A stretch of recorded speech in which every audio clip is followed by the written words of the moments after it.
안녕하세요. 한국에너지정보문화재단과 함께하는 에너지 지식탐구, 우리는 혼자가 아닙니다. MC 손민아입니다. 기후는 시시각각 변화하는 날씨 현상이 긴 시간 동안 쌓인 평균적인 상태를 의미합니다. 지역에 따라, 시간에 따라 변하는 기후를 어떻게 바라볼 것인지에 대한 논의는 기후 변화의 심각성이 날로 심화하면서 등장했습니다. 기후 변화에 대한 어떤 논의들이 있는지 지금부터 살펴보도록 하겠습니다. 기후 정의의 개념을 둘러싼 다양한 논쟁. 기후변화는 기후 위기라고 말할 수 있을 만큼 인류 공동의 문제로 여겨지고 있습니다. 하지만 기후 정의의 본질은 물리적이고 환경적인 개념이라기보다는 정치적, 경제적, 그리고 윤리적인 용어에 가깝습니다. 그럼 기후 정의란 무엇일까요? 기후 정의란 기후 변화가 초래하는 영향 책임이 여러 사람에게 불평등하게 작용하는 현실을 인정하고 이를 줄이려는 사회 운동을 말합니다. 기후 변화는 경제적, 사회적 상황이 다른 여러 사람과 국가에 똑같이 작용하지 않습니다. 예를 들어 기후 변화의 원인은 선진국이 제공하지만 그 영향은 개발도상국이나 저개발국에 더 크게 나타나며 이러한 현실을 기후 양극화 또는 기후 불평등이라고 표현합니다. 이를 위해 기후 정의는 단순하지 않습니다. 기후 변화가 전 인류의 공동의 문제로 여겨지지만 기후 변화로 인한 피해는 전 인류에게 동일하게 나타나지 않습니다. 기후 변화의 직접적인 원인으로 여겨지는 탄소 배출량 역시 국가의 경제적, 사회적인 상황에 따라 매우 다릅니다. 선진국으로 여겨지는 일부 국가들은 과거 오랜 시간 동안 지속적으로 탄소 배출을 해왔고 그로 인한 피해의 최전선에는 최빈국과 취약계층이 있습니다. 기후변화에 적응하는 데 필요한 기금을 마련하거나 기후변화에 대처할 재정이나 기술이 없는 개발도상국을 지원하는 일을 합니다. 이러한 점이 기후 정의를 다양한 각도에서 생각해야 할 이유입니다. 기후 정의를 둘러싼 가장 대표적인 논쟁 중 하나가 경제 성장을 위한 개발이 우선일까, 자연환경 보존을 위한 보호가 우선일까입니다. 지구의 허파로 불리는 아마존은 이 갈등의 격전지로 손꼽힙니다. 아마존 열대우림은 브라질, 페루, 콜롬비아, 베네수엘라 등 9개 국가에 걸쳐 있으며 지구 전체의 열대우림의 절반 이상을 차지합니다. 그리고 지구 산소의 20%가량을 생산한다고도 알려져 있습니다. 지구상에 존재하는 동식물의 10분의 1 이상이 아마존에 서식할 만큼 생태계 자원도 풍부합니다.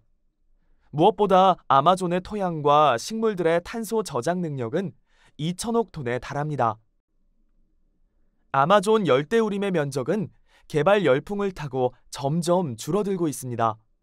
브라질 등은 아마존 열대우림 일부를 환경보호구역에서 해제하고 있습니다. 2018년 8월부터 2019년 7월까지 약 11개월간 축구장 180개에 달하는 숲이 사라졌으며 2019년 자이르 보우소나루 대통령의 취임 후 산림 파괴 면적은 2017년 대비 4배 가까이 증가했습니다. 열대우림의 파괴는 탄소 배출에 직접적인 영향을 줍니다. 영국 리즈대 연구팀과 세계 100개 기관이 참여한 협동 연구에 따르면 인간의 손길이 닿지 않은 열대림은 탄소 흡수계에서 탄소 배출원으로 바뀌고 있다고 밝혔습니다. 아마존이 파괴되면 될수록 기후 변화에 따른 피해도 점차 심각해지고 있습니다. 국제사회가 아마존의 산림을 보호하기 위해 적극적인 조치를 취해야 한다는 주장에도 힘이 실리고 있죠. 하지만 아마존을 삶의 터전으로 삼고 있는 현지의 주민 중 경제성장을 중시하는 사람들은 생각이 다릅니다. 상대적으로 소외되고 낙후되었던 지역 경제를 우선적으로 살려야 한다고 생각합니다. 농업, 광산업, 임업 등 다양한 방식을 통해 아마존 숲 개발에 동의하고 있죠. 현지 정치인들도 주민들의 경제 향상을 최우선 공약으로 삼고 있습니다. 아마존 한복판에 자유무역도시를 만들고 산업 분야 집중 육성 방안을 실행하기 시작했습니다. 기후정의는 이처럼 다양한 관점에서 바라봐야 하며 미국 대통령 선거에서 의제로 등장할 만큼 복잡한 문제입니다. 기후정의에 대한 논의는 기후정의 용어가 처음 등장한 2000년 제1차 기후정의 정상회담으로 거슬러 올라가야 합니다. 헤이그에서 열렸던 이 회담에서는 기후변화가 권리 문제임을 확인하고 기후변화에 대항하고 지속가능한 개발을 지지하는 동맹을 구축하기로 했습니다. 기후정의를 이해하기 위한 핵심은 기후변화는 인류에게 차별적으로 영향을 미칠 뿐 아니라 사회 불평등을 악화시킬 수 있다는 것을 인정하고 기후정의를 실현하기 위해 노력해야 한다는 것입니다. 실제 탄소 배출국과 상위국 대부분은 북반구의 선진국이지만 기후변화 피해 위험이 높은 국가들은 대부분 남반부에 위치하고 있습니다. 그 이유는 기후변화에 따른 재해 피해가 단순히 지질학적이고 기상학적인 현상으로 설명할 수 없기 때문이죠. 재해 노출도가 높더라도 대응 역량이 갖춰져 있을 경우 피해는 급격히 줄어들게 됩니다.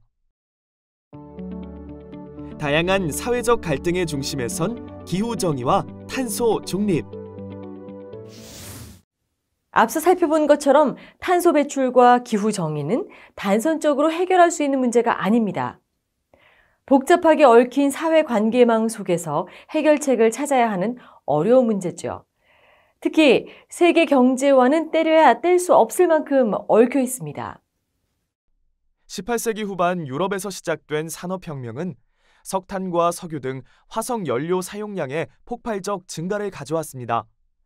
공업화를 통해 농촌 인구는 도시로 몰려들었고 급격한 도시화가 이루어졌습니다. 대량 생산 체제는 대량 소비로 이어졌습니다. 화학, 전기, 석유, 철강 분야의 거듭된 발전은 인류의 삶을 편리하게 바꿔주었지만 화석 연료 사용으로 인한 탄소 배출은 지구온난화, 기상이변 등 기후위기를 불러왔습니다. 기후위기가 심각해지면서 세계는 탈탄소 움직임을 시작했습니다. 경제성장과 기후변화 대응이 상충된 관계라는 개념도 이제는 옛말이 되었습니다. 지속가능한 저탄소, 탈탄소 사회로의 이행은 국가적인 차원에서 성장 동력이 되었고 수많은 기관 투자가들이 탄소 배출 감축 요구를 전면에 내세우고 있습니다. 이러한 움직임은 기업 가치에 큰 변혁을 예고하고 있습니다. 기업의 가치는 사회, 경제적인 요소들이 복잡하게 얽혀 평가됩니다. 따라서 국가적인 정책과 사회적인 인식이 변하면 산업 트렌드도 변하게 됩니다. 가장 대표적인 사례를 카본 버블이라는 개념에서 찾을 수 있습니다. 카본 버블은 화석 연료 기업의 가치가 과대평가되어 있다는 의미입니다. 화석 연료 기반 기업의 가치를 산정할 때 환경 부담을 반영하면 기업의 가치가 크게 줄어들게 됩니다.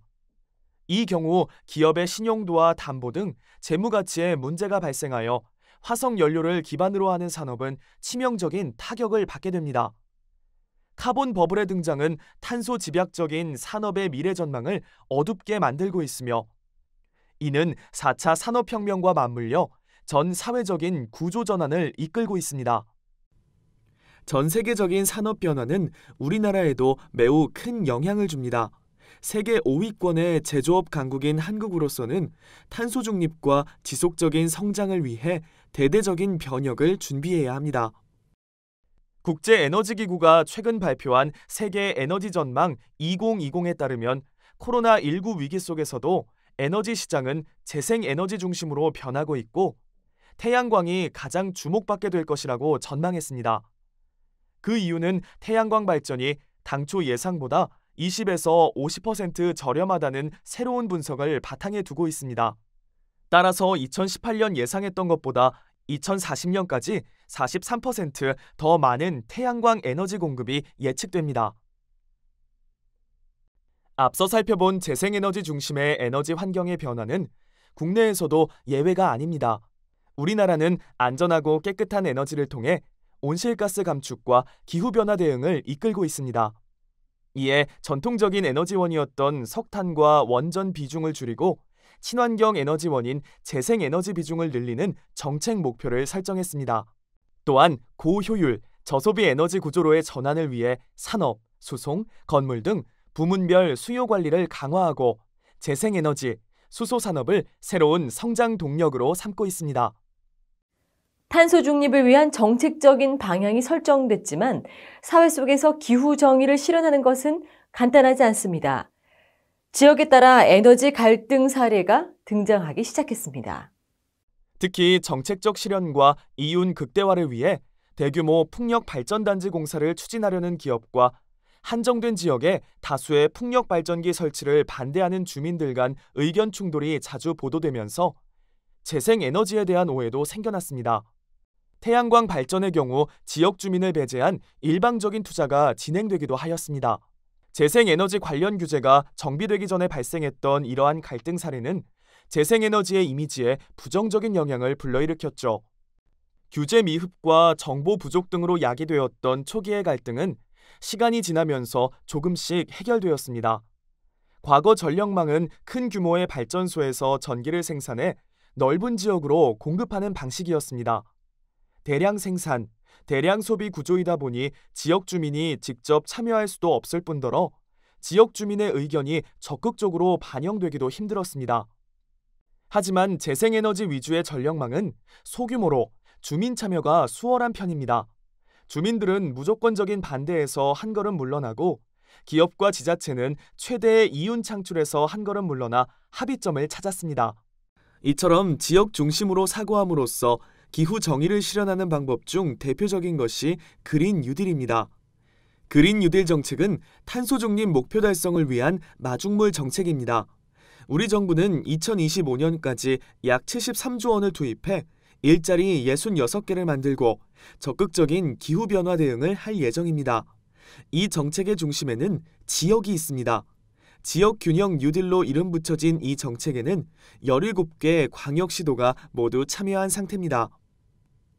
탄소 중립의 핵심은 탈탄소화, 분산화, 디지털화에 달려 있습니다.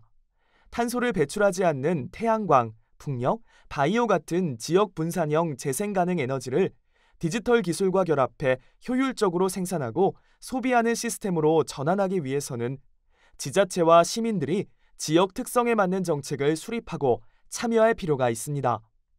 유럽 선진국들은 주민들의 적극적인 참여를 바탕으로 에너지 관련 정책을 성공적으로 추진하고 있습니다.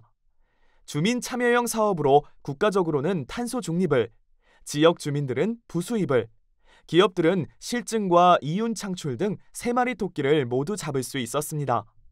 덴마크의 미들그룬덴에는 해상풍력 발전단지가 조성되어 있습니다. 미들그룬덴의 발전단지는 덴마크 풍력 발전 사업의 중요한 전환점이 되었습니다. 현재 덴마크에 설치된 풍력 발전 설비의 60% 이상을 5명 혹은 그 이하의 소형 협동조합 회사들이 운영하고 있으며 주민들은 주체적인 역할을 하고 있습니다. 1980년대부터 재생에너지 산업에 뛰어든 독일도 덴마크와 유사한 형태의 공동투자로 태양광 발전 사업을 진행해왔습니다. 주민들은 협동조합을 결성하면 정부와 기업이 투자하는 방식으로 사업이 진행되었습니다. 기후정의와 탄소 중립을 향한 지속적인 움직임. 새로운 시대와 환경에 적응하려면 과거의 무언가는 변화해야만 합니다. 그러나 변화는 모두에게 공평하기가 어렵죠. 특히 기후변화가 그렇습니다. 안정적이고 깨끗한 전기를 공급받지 못하는 지역에 사는 주민들은 전기를 얻기 위해 탄소 배출이 많은 화석연료를 사용하는 경우가 많습니다. 많은 양의 탄소를 배출하지만 이러한 문제가 온전히 주민들의 탓이라고 할 수는 없습니다. 또 화석연료가 해롭다는 것을 알지만 현재의 편리함을 유지하기 위해서 탄소 배출을 선택하기도 합니다. 리즈 대학이 진행했던 연구에 따르면 86개국에서 부유한 10%의 사람들의 에너지 소비는 빈곤층 10%보다 약 20배나 높았습니다. 장거리 출장과 휴가 등을 위해 비행기와 자동차 등을 더 많이 이용했기 때문입니다. 그렇다면 기후변화의 불공정함을 이기고 기후정의를 달성하기 위한 방법은 무엇일까요? 기후변화를 둘러싼 사회적 갈등은 옳고 그름의 문제라기보다 정치적, 윤리적인 선택의 문제에 가깝습니다. 기술 발전과 시대 상황에 따라 최선의 선택은 얼마든지 달라질 수 있으며 저마다 다른 관점을 가지고 있는 전 인류가 하나의 방향성을 가지긴 현실적으로 어렵습니다. 따라서 다양한 관점을 신중하게 다루고 기후변화 대응을 위한 방법도 논의와 합의 과정을 거쳐야 합니다. 탄소 중립은 환경과 경제 양면에서 큰 영향을 주는 만큼 세계 각국은 사회적 갈등과 불공평함을 어떻게 줄여나갈 것인가, 기후 대응 속도는 어떻게 조절할 것인가, 합의에 이르기 위해 무엇을 해야 할 것인가에 대해 함께 고민해 오고 있습니다. 대표적인 것이 교토의정서와 파리협정과 같은 국제협약입니다. 교토의정서로 배출권 거래, 공동이행, 청정개발체제 제도가 생겨났지만 이행은 순조롭지 않았습니다. 전 세계 온실가스 배출량의 50% 이상을 차지하는 주요 국가들이 연달아 탈퇴하면서 당초의 목표 달성이 불가능해졌기 때문입니다. 이후 파리 기후변화협정은 교토의정서의 문제점을 보완하게 되었습니다. 과거에 빠져있던 개발도상국도 의무 감축 대상에 넣어 195개 당사국이 모두 감축 목표를 지키는 것으로 바뀌었죠. 또한 산업화 이전 지구 평균 온도보다 2도 이상 상승되지 않도록 온실가스 배출량을 줄이는 구체적 내용도 담겨 있습니다. 국가 단위의 온실가스 감축 노력과 함께 다국적 기업, 민간 부문, 시민사회 등 새로운 주체들의 협력 체계를 명시하였습니다. 국가적인 시행 정책만으로는 탄소 중립 달성이 어렵다고 판단한 것입니다. 기후변화 협약 채택 후 전 세계는 탄소 배출 감축을 위해 노력하고 있습니다. 세계 각국은 기후변화는 더 이상 환경 이슈가 아닌 경제적, 사회적 위협의 문제라는 것을 인지하고 있으며 탄소 중립은 산업의 주요 화두가 됐습니다. 하지만 여전히 갈등은 존재하고 있죠. 갈등은 책임론에서 기인합니다. 선진국이 아닌 국가들은 기후변화의 주요 책임은 선진국에 있으며 이를 근거로 선진국들이 온실가스 감축 의무를 더 부담해야 한다고 주장합니다. 또 적극적으로 탄소 중립을 위한 기술적, 경제적 지원을 해줘야 한다고 요구하고 있습니다. 선진국의 입장은 이와는 조금 다릅니다. 선진국의 역사적 책임론을 주장하는 개발도상국들의 입장과 달리 선진국들은 개도국들이 온실가스 배출 감소에 좀 더 의미 있는 참여를 해야 한다고 생각합니다. 인도, 브라질 등 온실가스 다배출 국가들의 감축 노력이 선행되지 않으면 기후변화 문제의 해결은 불가능하다고 생각하고 있습니다. 이 대립의 중심에는 돈이 있습니다. 개도국 지원을 위해서는 재원 마련이 필수이지만 글로벌 경제 위기와 각국의 소극적인 참여는 구체적인 실천으로 이어지지 않고 있습니다. 또 개도국 내에서도 아프리카, 가난한 개도국 등과 인도, 브라질 등의 입장차가 존재하는 상황입니다. 기후변화의 갈등은 국가 간에만 존재하는 것이 아닙니다. 2019년 열렸던 기후행동 정상회의에 모인 각국의 지도자들은 기후변화 대응에 더 강력한 행동으로 나서겠다고 밝혔습니다. 100개 이상의 세계적 기업들도 파리 기후변화협약 이행을 위해 적극적인 행동을 하겠다는 의지를 피력했죠. 하지만 이러한 정상들에게 책임을 묻고 있는 인물도 있었습니다. 전 세계적으로 기후변화에 대한 목소리를 높이고 있는 16세 소녀 그레타 툰베리는 기후행동 정상회의에 참석한 지도자들에게 기성세대들이 젊은이들의 꿈을 뺏고 실망하게 만들었으며 암울한 미래만을 물려주려 한다는 주장을 펼쳤습니다. 파리 기후변화협약 이후 행동보다 논의만을 이어가고 있는 기성세대를 비판한 것이죠. 선진국과 개도국 사이의 책임론처럼 기성세대와 젊은 세대 사이에도 기후변화를 둘러싼 책임 논쟁이 벌어지고 있다는 의미입니다. 하나의 지역에서도 서로 다른 입장차는 존재합니다.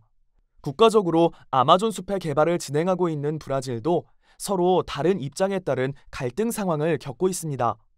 울창한 산림이 잘 보존되어 있어 원주민 공동체가 활성화된 지역의 경우 주민들과 원주민들은 개발에 반대하고 있습니다.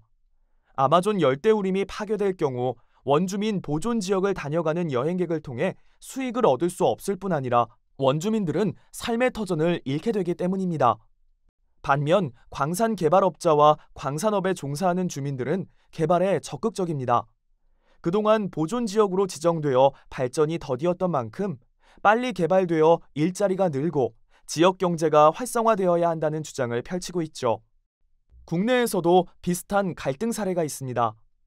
합천군은 합천 청정에너지 융복합발전단지 건설 사업을 추진하고 있고, 바로 옆에 의령군은 한우산 삼림 생태단지 조성 산업을 진행하고 있습니다. 두 곳의 거리는 불과 3km 정도입니다.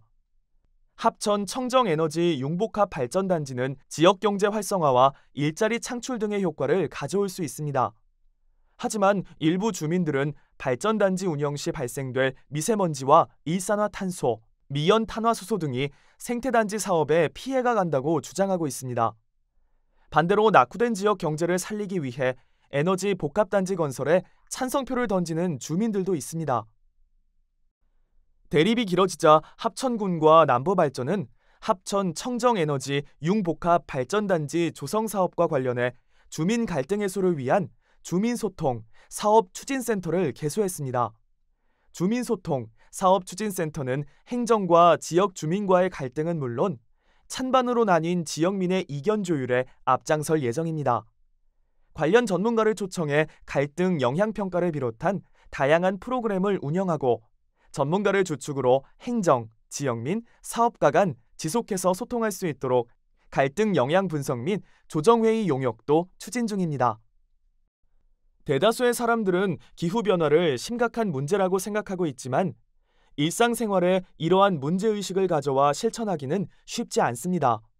일회용품 사용을 자제하거나 전기를 절약하는 것처럼 개인의 간단한 행동이 기후변화 대응의 출발점이 될 수 있듯이 기후 정의에 대해 진지하게 고민하는 것도 탄소 중립으로 가는 지름길입니다. 먼 미래의 일, 다른 나라의 일, 나와는 상관없는 일이 아니라 내 삶과 깊게 연결되어 있다고 생각한다면 사회 여러 곳에서 다양한 양상으로 벌어지는 기후 갈등도 해결할 수 있을 것이라 생각합니다.